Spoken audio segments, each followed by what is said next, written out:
Bienvenue dans la deuxième partie de cet épisode bonus sur la face cachée de l'anthroposophie. L'anthropo quoi ? L'anthroposophie. Vous avez déjà bu du vin cultivé en biodynamie ou utilisé des crèmes de la marque Velleda ? Alors vous allez découvrir que vous côtoyez l'anthroposophie, peut-être sans même le savoir. Si vous avez écouté la première partie, vous savez maintenant ce qu'est l'anthroposophie et qui est Rudolf Steiner, son créateur. Si ce n'est pas le cas, je vous conseille vivement de l'écouter en premier, cela vous permettra de comprendre de quoi on parle.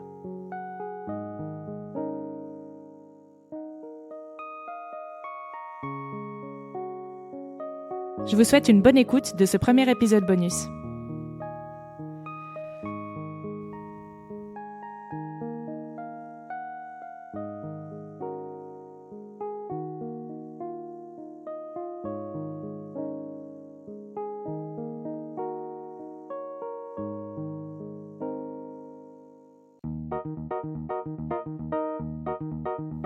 Bienvenue dans Pour de vrai, le podcast qui explore les faits réels.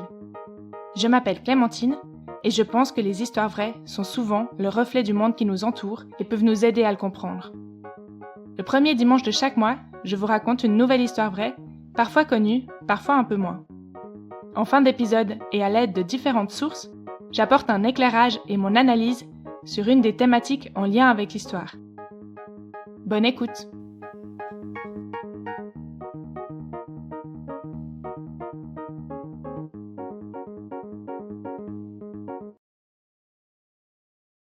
Avant d'entrer dans le vif du sujet de cette seconde partie, je voulais citer deux sources principales qui m'ont permis de rassembler et de croiser les informations que contient cet épisode.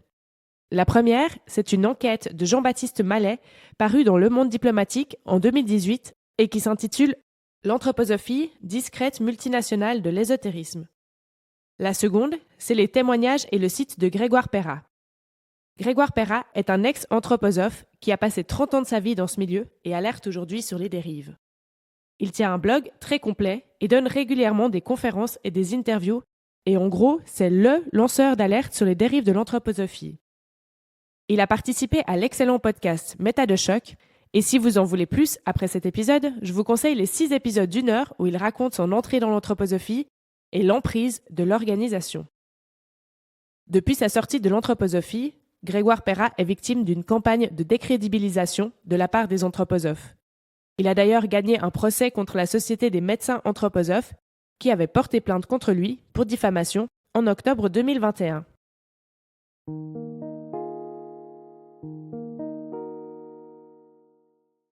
Dans cette deuxième partie, je vais m'intéresser aux domaines dans lesquels l'anthroposophie est active. Je ne vais évidemment pas pouvoir tout décrire, tant il y a d'entreprises et de ramifications, mais cela donnera une idée de l'étendue de ce réseau. Je précise aussi que les différentes entités dont je vais parler ne sont pas forcément directement liées à la Société anthroposophique universelle de Dornach, mais qu'elles appliquent des principes anthroposophes, la doctrine de Steiner, et contribuent donc à sa diffusion. Parmi la nébuleuse de marques liées à l'anthroposophie, je commence avec les plus connues, qui sont sans doute les marques de cosmétiques Velleda et Dr Oshka. Vous avez probablement déjà vu des produits de ces deux marques dans les rayons des pharmacies et parapharmacies. La marque Velleda existe depuis 1921 et est devenue, ces dernières années, le leader européen de la cosmétique naturelle. En effet, ce marché est en pleine expansion. En 2017, les laboratoires Velleda ont réalisé 401 millions d'euros de chiffre d'affaires. Les laboratoires Velleda sont la propriété de la clinique Arlesheim AG et de la Société anthroposophique universelle. Velleda possède des jardins en Suisse et en Allemagne, nommés jardins de vie, dans lesquels sont cultivées les plantes médicinales utilisées pour les préparations, en biodynamie évidemment. Les packagings des produits Velleda, arrondis, ainsi que le logo de la marque, respectent parfaitement le style graphique de l'anthroposophie. En plus d'une gamme de produits de soins, Velleda propose des médicaments homéopathiques, gouttes, crèmes, tisanes, baumes, etc. La marque Dr Oshka, un peu moins connue, est également une marque de cosmétiques naturels créée par le docteur Rudolf Oshka, encore un Rudolf anthroposophe, en 1935. Elle appartient à la fondation Vala, aussi créée par le docteur Oshka. Le siège se trouve en Allemagne, près de Stuttgart, et le bâtiment est un exemple d'architecture anthroposophe. Les marques Weleda et Dr Ushka sont également à l'origine de la création du label Natrou, un label qui certifie des produits cosmétiques éco-responsables, naturels et se positionne contre le greenwashing. Le directeur du label Natrou est d'ailleurs l'un des dirigeants de la marque Weleda. Parmi les entreprises anthroposophes qui ont le vent en poupe en ce moment, on trouve le label Demeter. Fondée en 1932, Demeter est une marque chargée de certifier les produits respectant les principes de la biodynamie. Elle pèse 1 milliard d'euros de chiffre d'affaires en 2021 et reverse chaque année des centaines de milliers d'euros à la Société anthroposophique universelle. Et en ce moment, le vin biodynamique a la cote. Demeter regroupe plus de 60 viticulteurs en Suisse et plus de 700 dans le monde qui répondent à ces exigences en matière de culture biodynamique. Et concernant les exploitations agricoles, Demeter est passé de 250 exploitations certifiées à plus de 400 en moins de 5 ans. Le label Demeter fonctionne selon un modèle économique particulier et ça rapporte. Parce que les labellisés Demeter payent une cotisation annuelle à Demeter et ils doivent ensuite, en plus, reverser entre 0,2 et 0,6% de leur chiffre d'affaires en fonction de leur domaine d'activité. Pour être labellisé Demeter, les exploitations doivent répondre aux exigences du label bio, mais en plus appliquer les principes biodynamiques. Pour cela, les agriculteurs suivent une formation d'1 semaine où on les initie à la pratique de rituels biodynamiques. Je ne vais pas entrer dans les détails sur la biodynamie ici puisque j'en ai déjà parlé dans l'épisode 1. Selon le reportage à bon entendeur du 11 octobre 2022, beaucoup d'agriculteurs se font certifier par Demeter car cela permet de vendre ces produits beaucoup plus cher. Moi, j'ai fait le cours Demeter. Je l'ai fait en 5 jours, comme tous les autres producteurs Demeter. Et puis là, j'ai vu que c'est quand même très intéressant ce qu'on fait. Je suis content que j'ai vu, moi. Mais je dois dire que j'ai pas le temps pour pratiquer tous les jours ça. Toujours selon cette émission, les produits Demeter sont en moyenne 42% plus chers que les produits bio et 121% plus chers que les produits conventionnels. Et la demande en produits Demeter explose. Il existe également des marques qui appliquent des principes anthroposophes ou qui sont affiliées à l'anthroposophie, mais qui ne possèdent pas forcément le label Demeter. On peut citer par exemple la chaîne de parapharmacie allemande DM, qui a été fondée par un anthroposophe affiché et qui est la chaîne leader du marché. Elle possède 3500 officines et emploie 59 000 salariés. Et elle génère un chiffre d'affaires annuel de 10 milliards de dollars. Il y a aussi la marque Alnatura qui propose environ 6 000 produits bio, des cosmétiques et des textiles naturels. Elle a d'abord été vendue chez DM et puis la marque a ouvert des supermarchés en Allemagne. Les produits Alnatura sont aussi disponibles à la Migros en Suisse ou dans les supermarchés Cora en France. La marque Alnatura est passée d'un chiffre d'affaires d'environ 500 millions d'euros en 2010 à plus d'1 milliard en 2020. Les marques anthroposophes sont aussi très présentes sur les marchés dédiés aux enfants. On trouve la marque Ostheimer. Elle fabrique des jouets en bois, plutôt chers et correspondant aux principes esthétiques énoncés par Rudolf Steiner. On les trouve souvent dans les écoles Steiner. Il y a aussi la marque Holle, je ne sais pas comment on dit, qui propose des aliments pour bébés, des compotes, des purées, des laits en poudre. Après ce petit tour des marques de consommation liées à l'anthroposophie, on en arrive à un des aspects les plus controversés de la nébuleuse anthroposophe, les écoles Steiner. Je vais tenter d'expliquer au mieux les différentes méthodes qu'elles mettent en pratique et les critiques qu'elles suscitent. Pour commencer, les écoles Steiner sont souvent des écoles privées et assez chères. On en trouve partout dans le monde, et en Allemagne, par exemple, 1% des élèves allemands y sont scolarisés. Ça fait peu, mais c'est quand même beaucoup. Les écoles Steiner promettent une éducation alternative, adaptée au rythme de chaque enfant. Les activités manuelles et les langues y sont valorisées. Ça, c'est pour la théorie. Parce qu'en réalité, on y apprend les choses par des symboles. Les tableaux noirs y sont beaucoup utilisés, sur lesquels les professeurs dessinent des dessins très colorés. On y apprend à danser les lettres, selon une discipline inventée par Rudolf Steiner et sa deuxième épouse Marie, l'eurythmie. Oui, les élèves Steiner peuvent danser leurs prénoms. Aussi, les écoles Steiner appliquent pas mal de principes bizarres basés sur les écrits de Rudolf Steiner. Il y a par exemple l'idée qu'on reste en maternelle tant qu'on n'a pas perdu toutes ses dents de lait, et l'idée aussi qu'il faudrait mettre l'emphase sur la grammaire, parce que Steiner a déclaré une fois que si on apprend mal la grammaire, on risque d'avoir des problèmes d'intestin à l'âge adulte.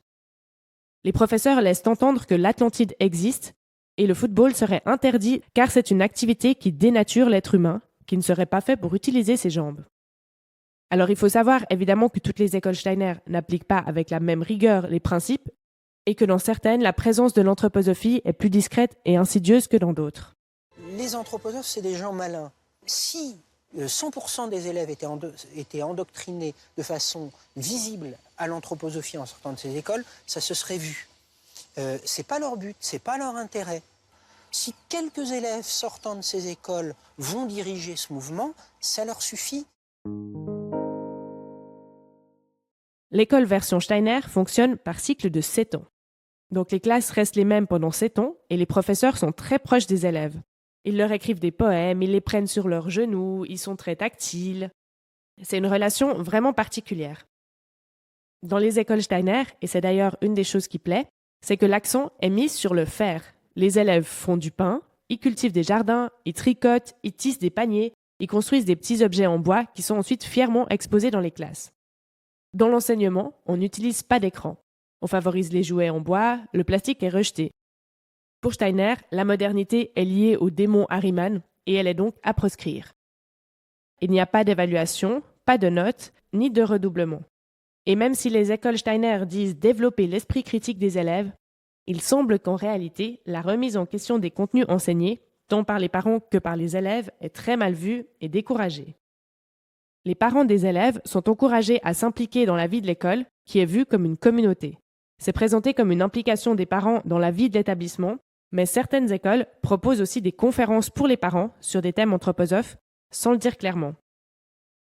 Pour revenir à l'enseignement à proprement parler, il comprend beaucoup de liens avec l'âme, le karma, la réincarnation et les rituels rythment les journées.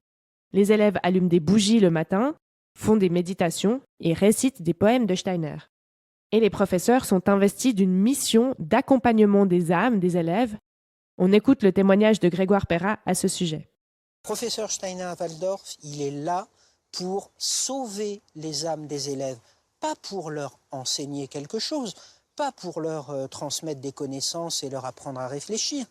Il est là pour sauver leurs âmes. Parce que si l'anthroposophie n'est pas apportée sous forme de prémisse aux élèves, eh bien, ceux-ci vont peu à peu dégénérer et ne pas rencontrer le Christ cosmique et se retrouver, lorsqu'ils se réincarneront plus tard, dans la race des méchants.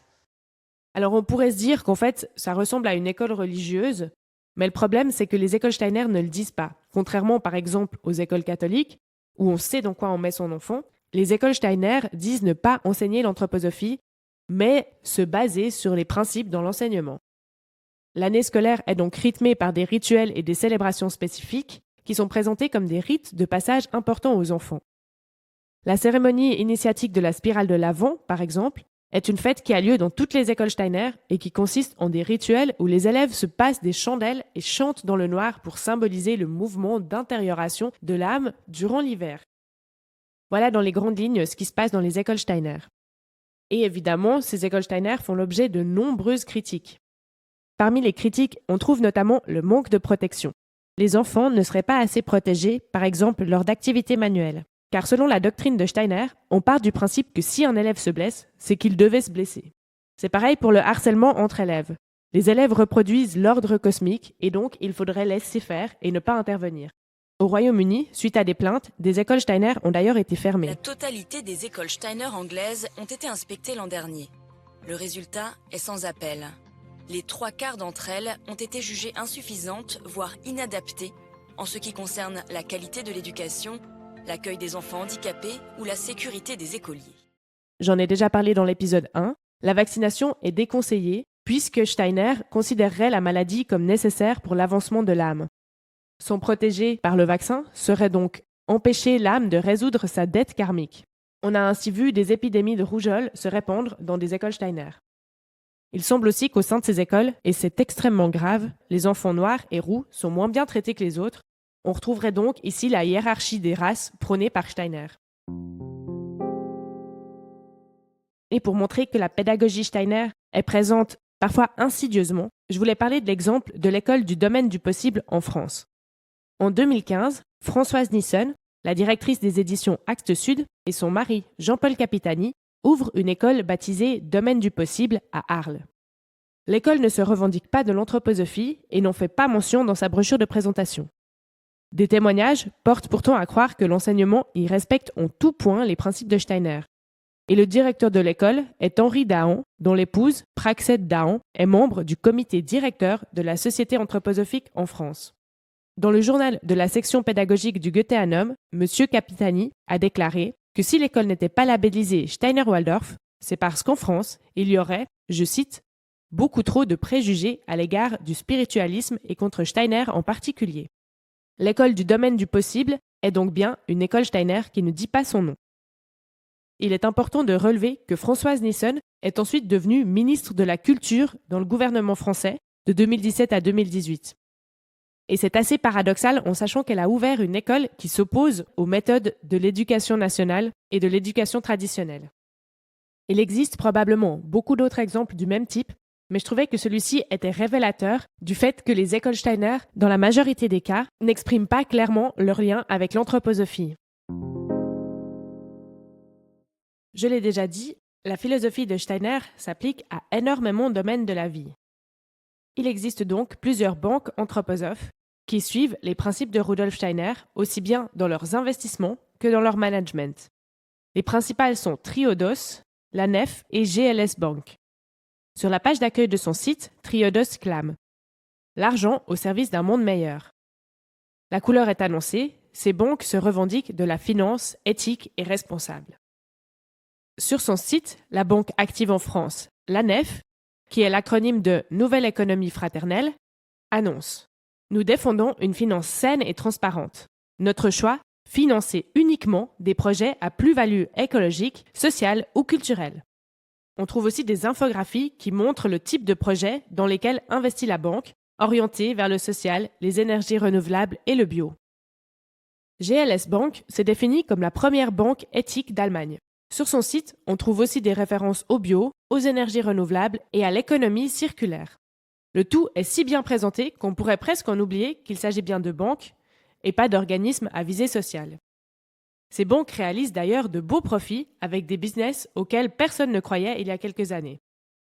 D'après Paul McKay, cofondateur, directeur puis administrateur de la banque hollandaise anthroposophe Triodos, la catastrophe de Tchernobyl a été une aubaine. En effet, c'est à ce moment-là que la banque a décidé d'investir dans l'énergie éolienne, alors que la technique en était encore à ses balbutiements. Le secteur n'a cessé de croître depuis, d'une façon exponentielle. Concernant le management de ces banques, un ancien manager de la banque Triodos, qui a dirigé pendant une dizaine d'années une succursale de la banque parce qu'il croyait à la finance éthique, sans adhérer aux thèses anthroposophes, raconte que celles-ci sont indissociables du management de ces organismes. Par exemple, il parle de la croyance en la prédestination. Les anthroposophes croient au destin et à la prédestination. Donc, si quelqu'un occupe un poste haut placé, c'est qu'il y serait prédestiné. Cela empêche toute remise en question des décisions. On imagine que l'ambiance de travail peut très vite devenir tendue dans ces conditions. Parmi les domaines dans lesquels l'anthroposophie s'est imposée, il y a la santé et la médecine. Je ne vais pas décrire ici tous les principes de la médecine anthroposophique, car je l'ai un peu fait dans le premier épisode, mais juste présenter quelques entités de la nébuleuse anthroposophique qui entoure le domaine de la santé. Il existe une vingtaine de cliniques anthroposophiques en Europe qui soignent les patients selon les méthodes anthroposophiques et promeuvent l'homéopathie et notamment les produits Velleda. En Suisse, il existe aussi une association suisse des médecins d'orientation anthroposophique ainsi qu'une association de patients, Anthrosana. Là aussi, le logo correspond en tout point à l'esthétique anthroposophe. J'insiste un peu avec ça, mais ça me saute aux yeux maintenant. Il existe aussi Vademecum, qui est une technique de soins infirmiers d'inspiration anthroposophe qui se base sur des enveloppements et des compresses, mais surtout sur des techniques d'effleurement rythmique qui auraient des vertus assez incroyables pour toutes sortes de maux. Il y a aussi le mouvement Camp Hill, qui est un ensemble de communautés thérapeutiques qui accueillent des personnes handicapées, qui est présent dans beaucoup de pays, et ce mouvement s'inspire de la conception anthroposophique de l'être humain développée par Rudolf Steiner, évidemment. Donc ça, c'était pour les grands domaines dans lesquels l'anthroposophie s'est imposée, mais il existe des versions anthroposophiques de plein de choses, comme des colonies de vacances anthroposophes, Ou dans le domaine religieux, les anthroposophes ont fondé la communauté de chrétiens. Je ne vais pas tout détailler non plus, mais sachez qu'il existe aussi des maisons d'édition anthroposophes comme Iona, Novalis ou les éditions anthroposophiques romandes, qui publient et diffusent tous les textes de Rudolf Steiner, et qu'il existe par exemple même une méthode d'épuration des eaux anthroposophiques qui s'appelle les vasques vives. Bref, vous avez compris, la philosophie de Steiner s'applique à tous les domaines de la vie. Maintenant que j'ai dit tout ça, et que j'ai un peu fait le portrait de cette organisation assez tentaculaire, il reste une question dont je n'ai pas vraiment la réponse, je vous le dis directement, et cette question c'est « Qui sont les anthroposophes ?» Alors déjà, j'ai l'impression qu'il y a deux types d'anthroposophes. D'abord, ceux qui font partie de la société anthroposophique et s'en revendiquent. Ils ne sont pas très nombreux, je rappelle que ça fait à peu près 50 000 personnes à l'échelle mondiale. La deuxième, ce sont des personnes qui agissent selon la doctrine de Steiner et qui appliquent à leur vie les principes anthroposophiques sans se revendiquer de l'anthroposophie. C'est par exemple le cas de Pierre Rabhi, qui est décédé fin 2021, ou de Cyril Dion, le réalisateur du film Demain, tous deux affiliés au mouvement des colibris. Donc le mouvement des colibris, par exemple, ça rentre complètement dans cette philosophie anthroposophique. On peut aussi citer par exemple l'autrice Nancy Houston, qui est déjà publiée chez Actes Sud, la maison d'édition appartenant à Françoise Nissen, dont on a parlé tout à l'heure. Nancy Houston, elle a étudié dans les écoles Steiner-Waldorf et elle les a ensuite défendues. Elle a notamment écrit l'avant-propos d'une biographie de Rudolf Steiner, parue aux éditions Actes Sud. Après, je viens d'en parler, il y a aussi Françoise Nissen, qui a été ministre de la Culture en France, qui a ouvert l'école Domaine du Possible et qui dirige les éditions Actes Sud, qui publie, comme je l'ai dit, Nancy Houston, mais aussi tous les écrits de Pierre Rabhi. Donc tout ça forme une sorte de nébuleuse de personnes qui se disent pas anthroposophes, mais quand on le sait, on voit les liens. Et par exemple, sur le site du mouvement des colibris, dans la section partenaires, on retrouve la banque LANEF et les éditions Actes Sud. Là, on se rend compte qu'on a vraiment affaire à un réseau.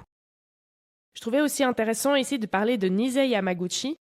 C'est une médecin anthroposophe et elle est présidente de l'Institut Ita Wegman du Brésil.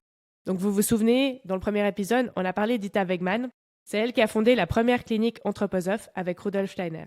Donc cette Nisei Yamaguchi, ce serait une conseillère très proche du président sortant du Brésil, Jair Bolsonaro. Et elle l'aurait beaucoup conseillé pendant la crise du Covid. Donc on se rappelle que Jair Bolsonaro était sceptique face au coronavirus et au vaccin et qu'il n'a pas pris de mesures contre le Covid, ce qui a fait du Brésil un des pays avec le plus de morts liés au Covid. Ces exemples permettent de rendre compte que les anthroposophes sont présents un peu partout et parfois assez proches des cercles du pouvoir sur lesquels ils peuvent exercer leur influence et dans le cas brésilien dont je viens de parler, d'une façon plutôt néfaste. Mais est-ce que l'anthroposophie ne serait pas une secte ? D'abord, il faut savoir qu'en France, il n'y a pas de définition pour les sectes. La MIVILUD, c'est l'acronyme de Mission interministérielle de vigilance et de lutte contre les dérives sectaires, parle de dérive sectaire. Je vous lis la définition qu'elle en donne sur son site. Une dérive sectaire, c'est un dévoiement de la liberté de pensée, d'opinion ou de religion qui porte atteinte à l'ordre public, aux lois ou aux règlements, aux droits fondamentaux, à la sécurité ou à l'intégrité des personnes.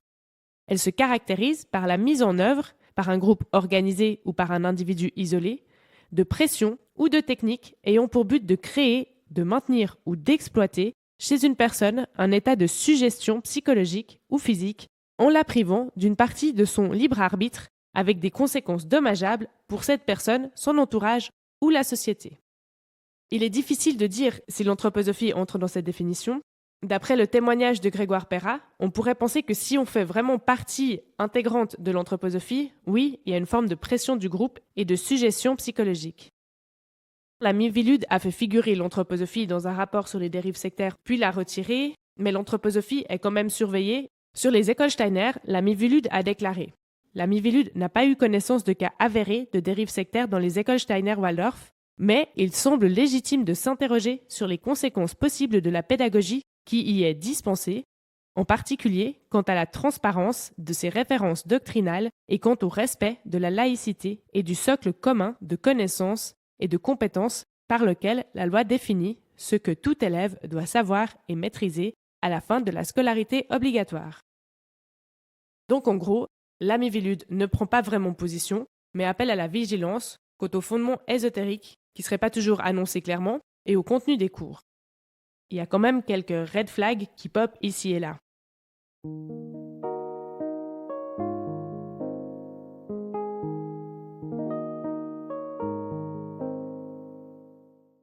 Voilà, je crois avoir fait plus ou moins le tour des différents domaines dans lesquels l'anthroposophie exerce son influence.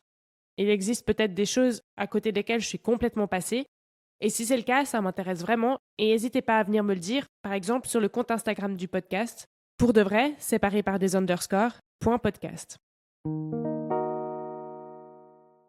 Pour commencer cette analyse, je dois dire que si je connaissais l'anthroposophie depuis quelques années, j'ai découvert, en faisant mes recherches pour ce podcast, l'étendue des domaines touchés.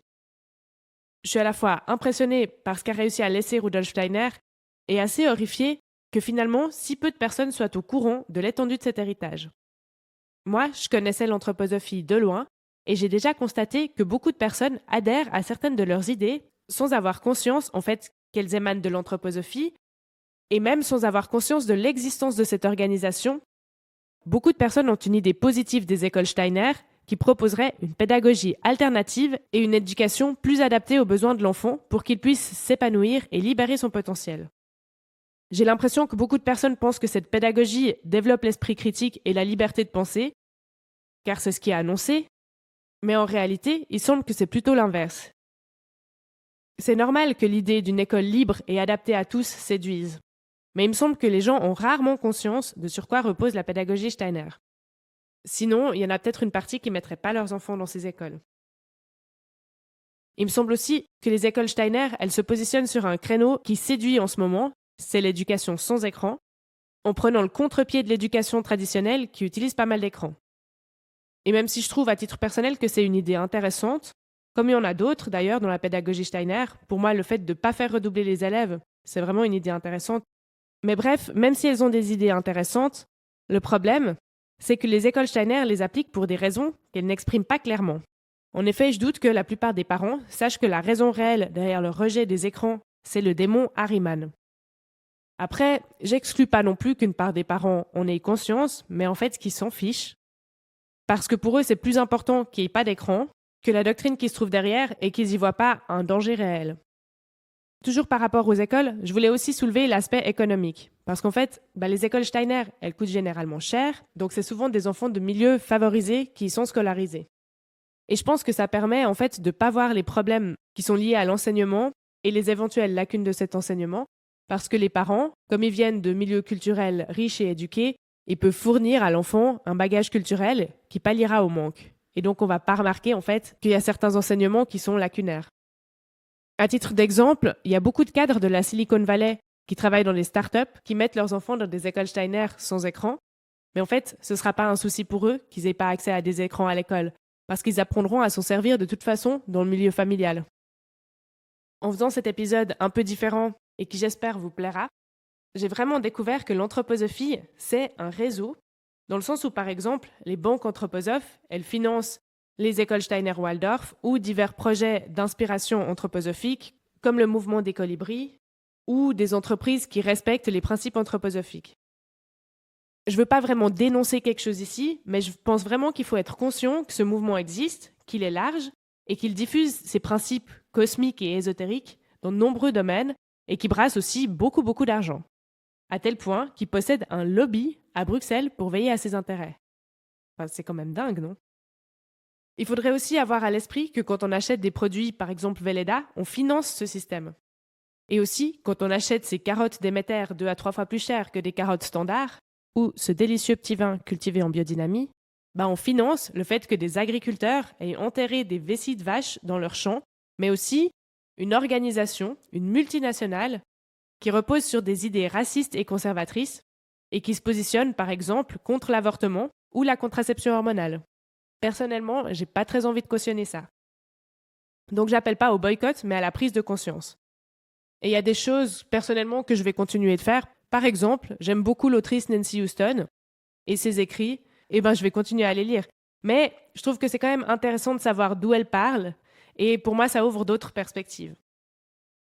Et puis de toute manière, parfois, selon ma propre expérience, en tout cas en Suisse, trouver des produits pour bébés qui ne sont pas labellisés Déméter ou de la marque Relais vendus par exemple à la COP, c'est carrément difficile Et on va pas se mentir, quand on a un bébé, on a autre chose à faire. Même sans le vouloir, et souvent sans le savoir, on soutient et on finance ces entreprises et la vision du monde de Rudolf Steiner. Après, il est difficile de savoir si, et si oui, combien chaque société reverse directement à la Société anthroposophique universelle, parce que bien sûr, ils ne publient pas leurs chiffres. On voit bien que ça aide l'organisation à étendre son influence. Je l'ai dit, ils ont un lobby pour défendre leurs intérêts au sein des institutions européennes. Mais en fait, le but de la Société anthroposophique, c'est pas de recruter des nouveaux membres, mais c'est de faire infuser leurs idées dans la société afin de rendre le monde plus anthroposophe. Et grâce à toutes ces sociétés, par leur variété, les idées qu'elles véhiculent, ainsi que quelques personnes bien placées en politique, elles permettent à ces idées de se répandre et en fait de se faire réapproprier par des personnes qui n'ont pas conscience que ce sont des idées anthroposophiques. À mon sens, il y a vraiment un paradoxe, parce qu'il y a une bonne partie des principes véhiculés par l'anthroposophie qui sont louables et beaux, comme la prise en compte de chacun dans les écoles, les principes liés à l'écologie, la finance qui se veut responsable, les notions de solidarité, de partage qui sont mises en valeur. On a envie de se dire, oui, c'est un réseau, c'est une nébuleuse, c'est une multinationale puissante, mais si leurs objectifs sont bons, alors quel est le problème ? En fait, le problème, pour moi, c'est que l'anthroposophie, elle véhicule aussi des idées dangereuses. Déjà, on parle de finance responsable, mais dans le premier épisode, on a parlé de la vision capitaliste de Rudolf Steiner, qui était vraiment pas solidaire et vraiment très libérale. Et véhiculer des idées comme le fait qu'on pourrait guérir le cancer avec du ghee ou de l'homéopathie, ou des idées anti-vax qui ont provoqué des épidémies de rougeole dans les écoles, c'est vraiment dangereux. En plus de ça, je rappelle que Rudolf Steiner, il était lui-même très raciste et que sa pensée était appréciée par les nazis, comme je l'ai évoqué dans la première partie.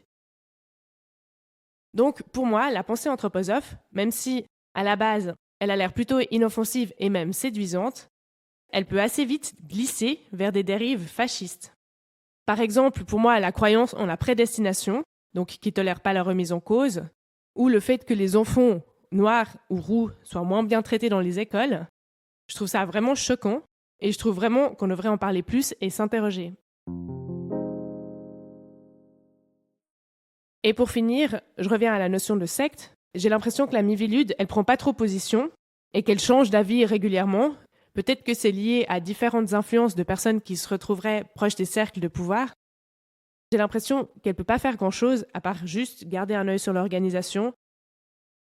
Mais quand même, d'après moi, on retrouve dans la société anthroposophique beaucoup de caractéristiques des sectes.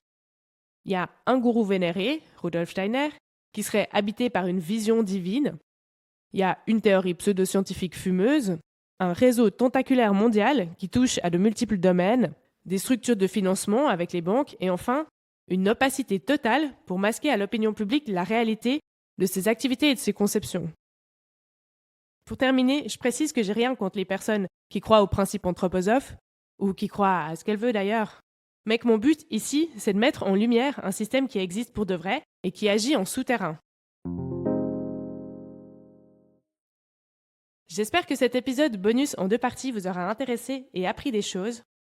N'hésitez pas à mettre un commentaire sur Apple Podcasts et des étoiles sur Spotify si vous l'avez apprécié. Vous venez d'écouter Pour de vrai. Je vous remercie chaleureusement d'avoir écouté cet épisode. Vous trouverez toutes les sources et les références utilisées pour écrire cet épisode dans la description. Si vous souhaitez m'aider à faire connaître Pour de vrai et soutenir le podcast, vous pouvez lui donner 5 étoiles sur Spotify et vous abonner sur votre appli de podcast préféré. Vous pouvez aussi le recommander à vos amis. Et pour ne rien rater en attendant le prochain épisode, c'est sur la page Instagram du podcast que ça se passe. On se retrouve très vite pour un nouvel épisode. À bientôt!